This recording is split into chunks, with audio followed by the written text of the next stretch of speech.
দিনাজপুরে সাংবিধানিক স্বীকৃতি সমতলের আদিবাসীদের জন্য পৃথক মন্ত্রণালয় ও ভূমি কমিশন গঠনের দাবিতে বিক্ষোভ ও মিছিল ও প্রতিবাদ সমাবেশ অনুষ্ঠিত হয়েছে।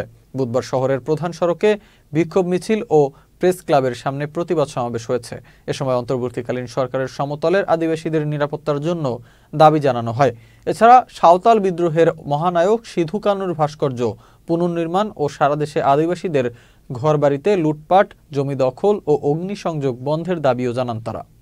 এখানে সারা বাংলাদেশে যারা আদিবাসী রয়েছে, সমতলের বিশেষ করে সমতলের আদিবাসীদের ঘরবাড়ি ভেঙে ফেলা হয়েছে, তাদের ভূমি দখল করা হয়েছে, তাদের যে সম্পত্তি সেটাকেও তারা নিয়ে গেছে। সংগ্রামী বন্ধুগণ, আপনারা জানেন এখানে কাহারোলে যেটা বীর সিধু কানুর যে ভাস্কর্য ছিল, সেই ভাস্কর্য দুষ্কৃতীরা তারা ভেঙে ফেলেছে।